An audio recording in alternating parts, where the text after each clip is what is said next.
jingle bells, 5-0's on the way. Put your hand in the tin and two, cause B Fyfe may fire anyway. Oh, jingle bells, 5-0's on the way. Put your hands in the tin and two, cause B Fyfe may fire anyway. Ain't nobody dashed through no snow. Definitely ain't umping nothing, because we're getting our hair wet, crushed with a beanie. Over what hills we going? Ain't nobody laughing, Bahhaha. Those ain't bells, but sirens ringing. Anybody's kissing. Oh, jingle bells, 5-0's on the way. Put your hands in the tin and two, cause B Fyfe may fire anyway. Oh, jingle bells, anyway. Put your hands in the tin and two, cause B Fyfe fire anyway. Oh, girl, those are sirens. Those are sirens put out right away. Notice too many of us. In this low rider, hey, those are sirens, 5-0 on the way. Put your hand in the tin and two, cause B Fyfe may fire anyway. Oh, jingle bells, B Fyfe on the way. Put your hand in the tin and two, because B Fyfe may fire anyway. Oh, jingle bells, way. Put your hands in the tin and two, cause B Fyfe may fire anyway. That's what you do when you have recording information or programs and you think you can write and you just make up crazy homicidal lyrics to classic Christmas jingles, because this is all I've been doing. Welcome to another episode of F.A.A.F.O has a fro. I'm your host, Felicia Baxter.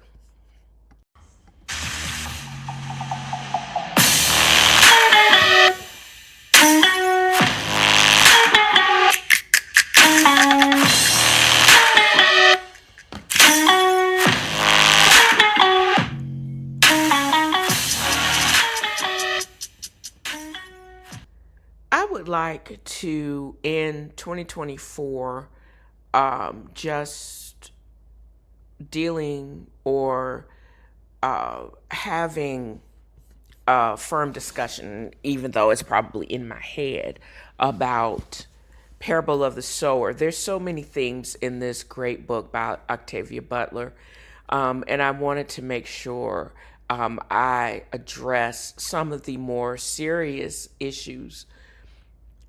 Although this particular book doesn't directly or explicitly mention slavery, but it kind of does. It says, because one of the things that I realized that there was one point where Lauren mentions that Travis, and I believe it is Emery, were probably former slaves. They, in the strictest sense of the word, no, I don't think, and I still don't think that, although I think Travis is African American, Emery, I think, is Hispanic, of Hispanic descent, and is the slavery that she's referring to the same as the trafficking of Africans and even Native Americans during the height of the transatlantic slave trade?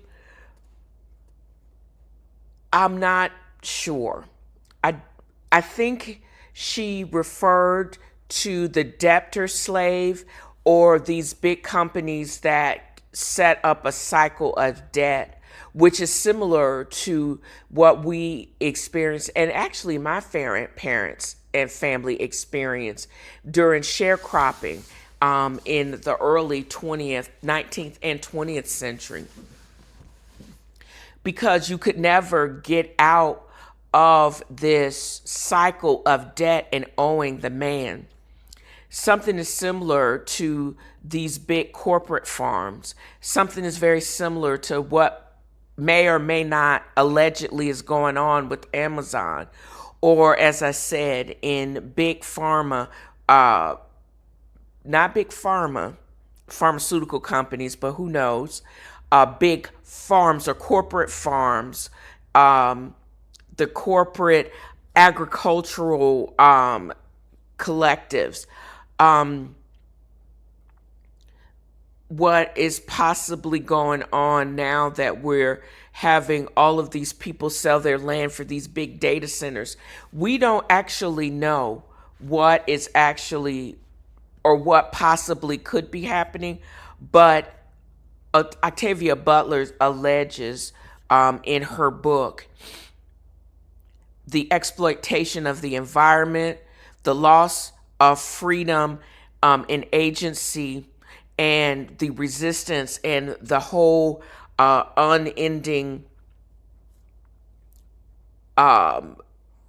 plight and path for survival. All of these themes are actually apparent. No, do I think these people? But then we got with when we listen to or notice now, Angola still exists down in Louisiana, probably one of the largest prison farms in the world, and it's been in existence since the 20th century. Is that any different than the big plantations of the old South that we know of and that they had a whole war for? I don't know. Is it different than the what did they used to call those houses? The debtors' prisons that we know from Oliver Swift and over in England? And that started Australia.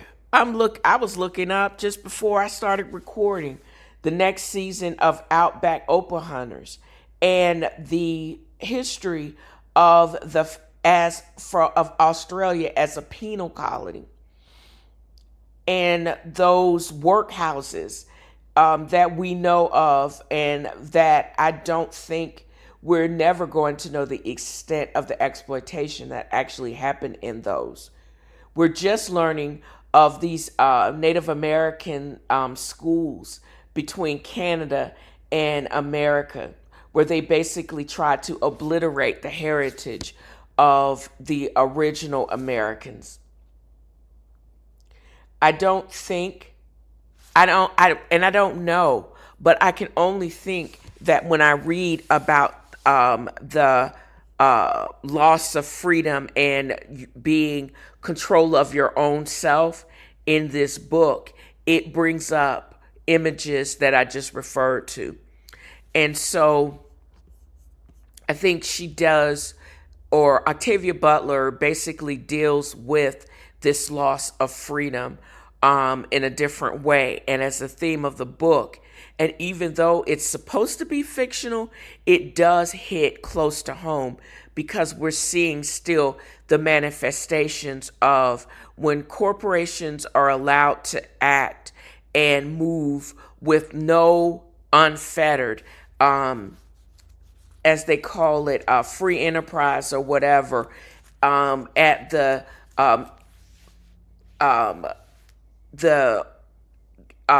pursuit of profit. What happens to the individuals that fuels this march to a free system, this supposedly free system? The system is not free because we pay a steep price for the manifestation of power, or power and profit.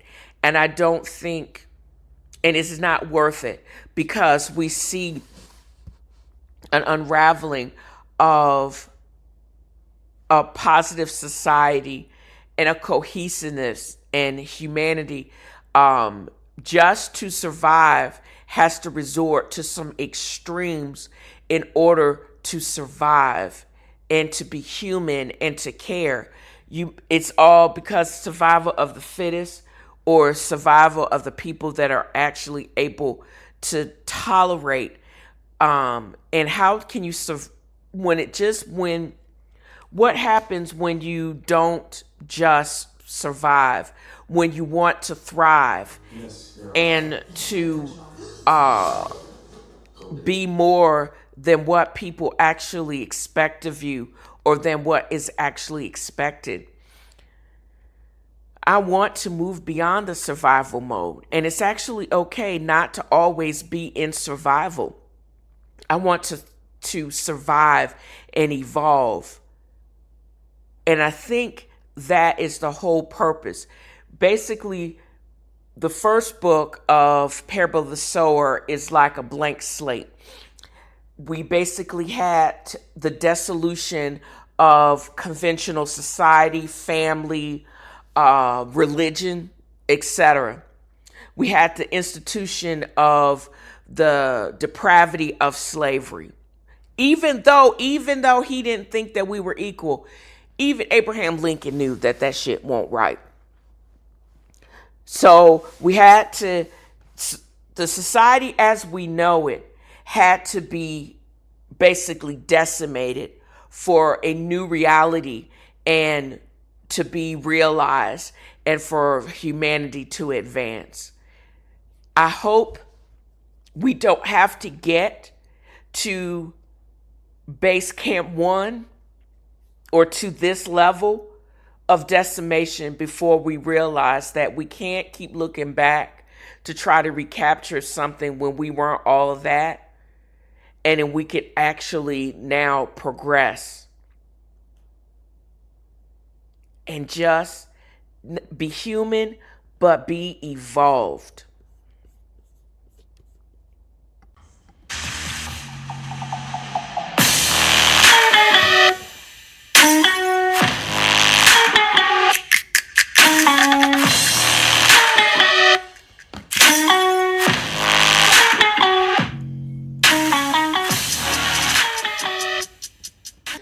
What are your New Year's resolutions?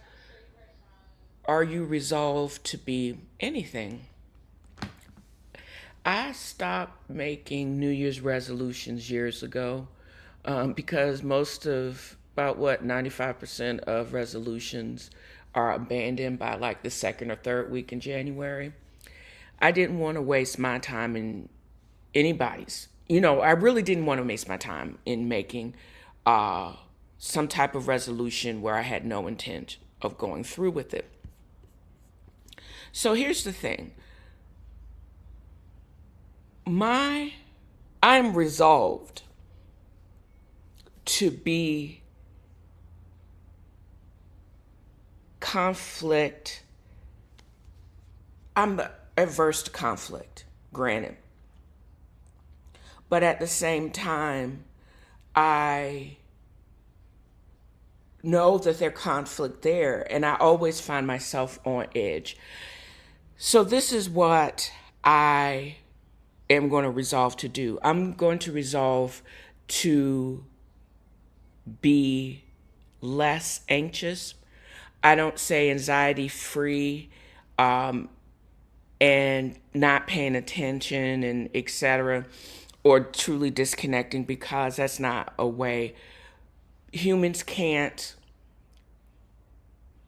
evolve and move forward if they are completely unattached and unbothered.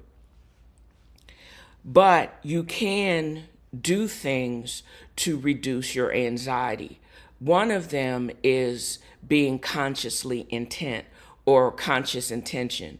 That means being aware of what I'm doing, choosing to act, and owning that action.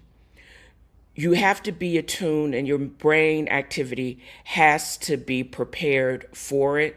You have a free will to say yay or nay. I say in my mind all the time, there's only two things I have to do in this life: stay black and die. Everything else is negotiable. And that really is truly what that is. I know that my recall is biased because I can only recall certain things, or will recall them in certain ways based on my interaction with those things. So the act of looking backwards to garner your steps forward can be a little bit tricky. And if you're always looking backwards anyways, you're going to trip over the obstacles in front of you. So when you are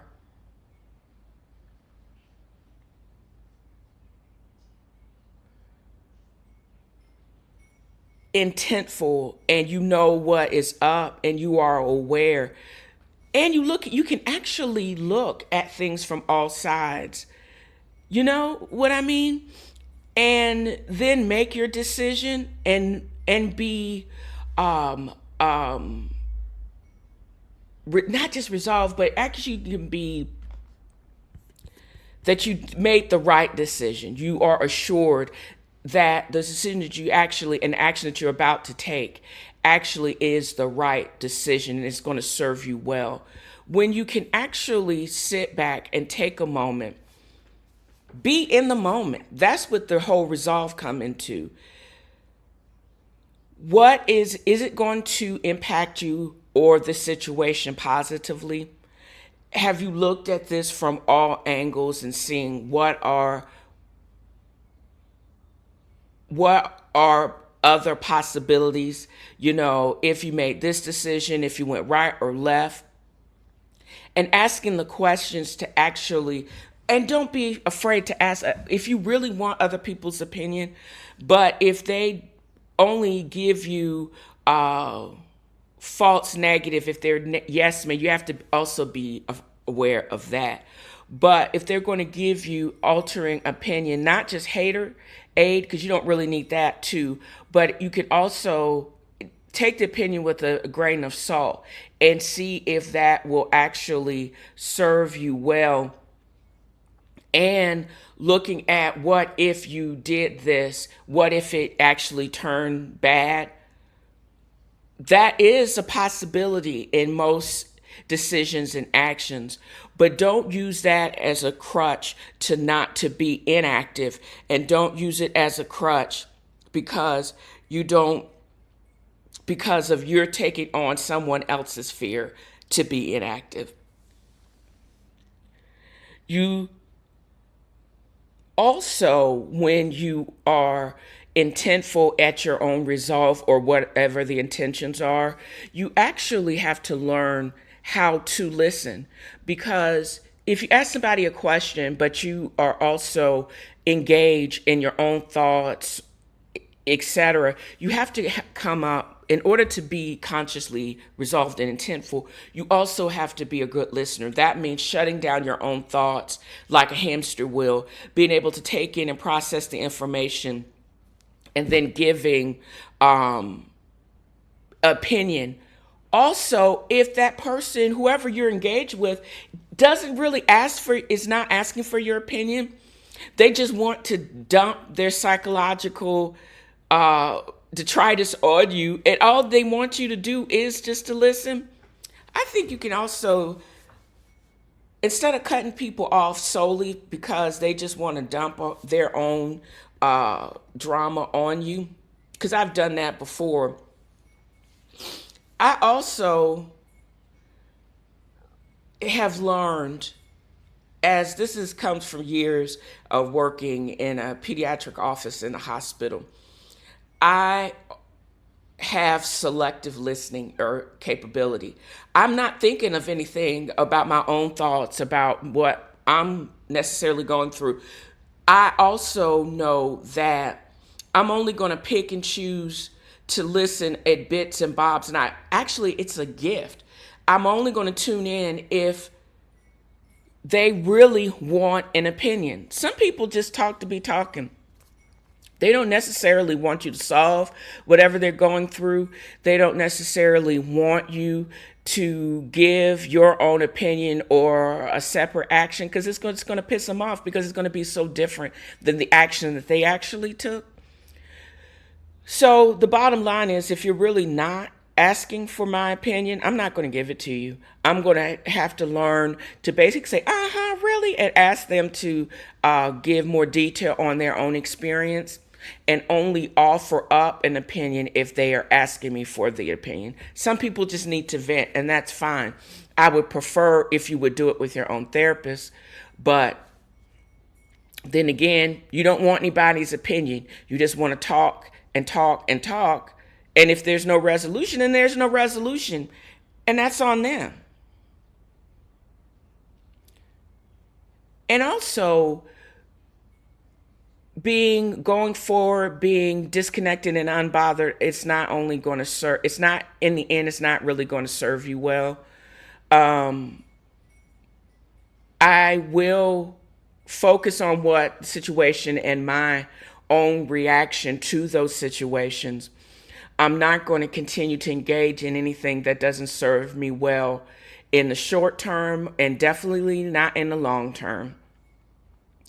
I want to still place myself in situations that I can see the forest for the trees and not be so laser focused on just the twig on the one tree when I've missed the entire forest fire.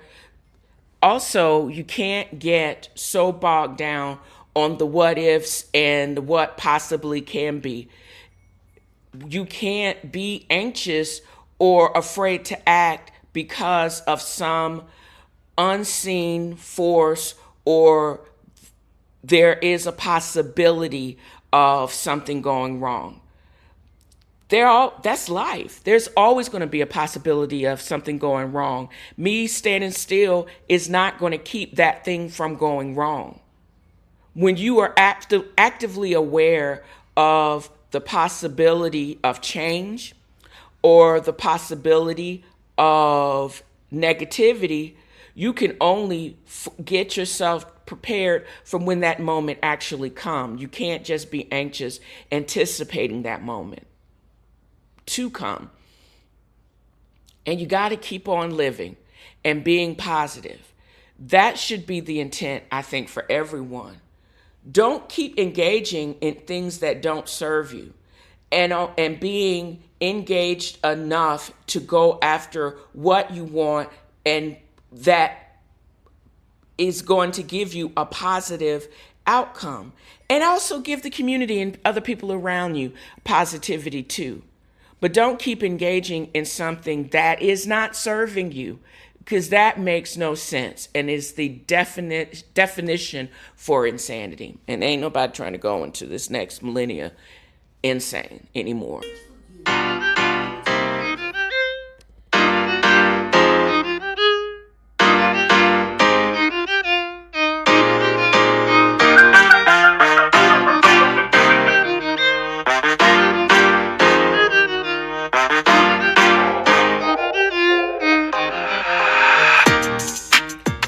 That is free, happy vibe. I hope it is copyright free, but we'll find out if I get blocked on YouTube. I hope that everyone is joyful as I am now, and that you're starting 2025 with some type of positive intention, knowing that we're only responsible for our reaction to other people's events and other people's actions. I can't predict what's going to happen. I can only hope that I will act accordingly and in some way that protects me and my friends and family. And also know who my friends are and act accordingly. I wish all of you a very, very joyful and happy new year. And here's to 2025.